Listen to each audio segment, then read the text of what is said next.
What can you as the ACLU do ahead of time in communities to prepare them for the possibility that their workplace might be raided, that someone might be going door to door in their community? When the government invades a workplace, they inevitably will violate people's rights under the Fourth Amendment. Tell us what the Fourth Amendment Sure. is. The Fourth Amendment generally provides that police officers or other law enforcement officials cannot conduct unreasonable searches and seizures of people who are in this country. And what we've seen time and again through the history of immigration raids in this country is that when agents try to do mass arrests in a work site or in a residential setting, they'll inevitably end up coercing their way into people's homes, and the ACLU will be ready to bring lawsuits in order to vindicate people's rights under the Fourth Amendment, not to be subjected to unreasonable searches and seizures. People might think that something like this that's going to be a little bit more localized is less of a good fit for this huge national organization. How do you prepare as the ACLU to kind of operate in a little bit more of a different, nimble, local way? We won't be alone in this. We'll be working with partner organizations, other major civil rights organizations. We'll be working with people in communities around the country, including state and local officials. If Trump makes good on his promises that he's going to try to commandeer local police forces or sheriff's departments in service of his deportation agenda, for example, those sheriffs and police chiefs and mayors may say, wait a minute, we don't want this. We are focused on preventing and solving crimes in our communities. What's your role as the ACLU? What's your kind of strategy in terms of backing up officials like that? We have gone into court alongside those mayors and those governors and other state officials to say, look, this is a 10th Amendment violation.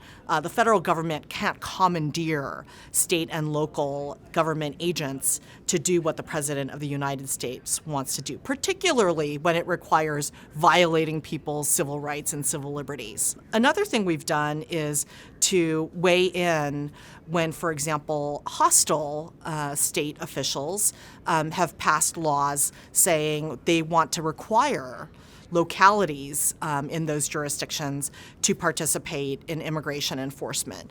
What we see when those laws go into effect is racial profiling, rampant racial profiling, because the police, when told, go find undocumented immigrants, invariably rely on racial stereotypes about what an undocumented immigrant looks like. And so we've been very successful over the past 20 years in fighting back against those kinds of policies, and I think we will be again.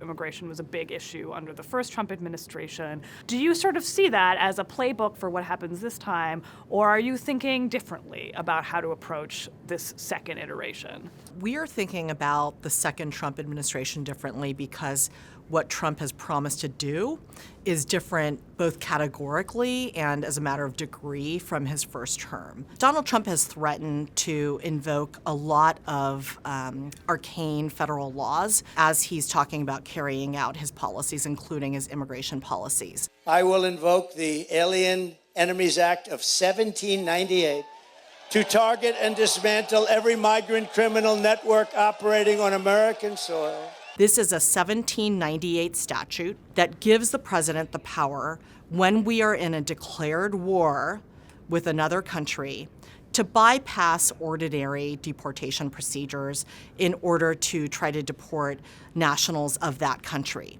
Somehow, President-elect Trump says that he will use the Alien Enemies Act to deport people, even though we're not in a declared war and we're not under invasion by a foreign power. That would be a serious misinterpretation of the law.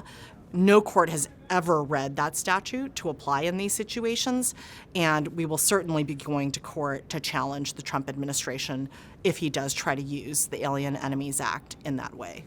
Tell us a little bit about what expedited removal is, how the Trump administration might use it, and how you could respond. This is a statute that Congress enacted in 1996 that gives the government the ability to take a shortcut approach to deportation proceedings.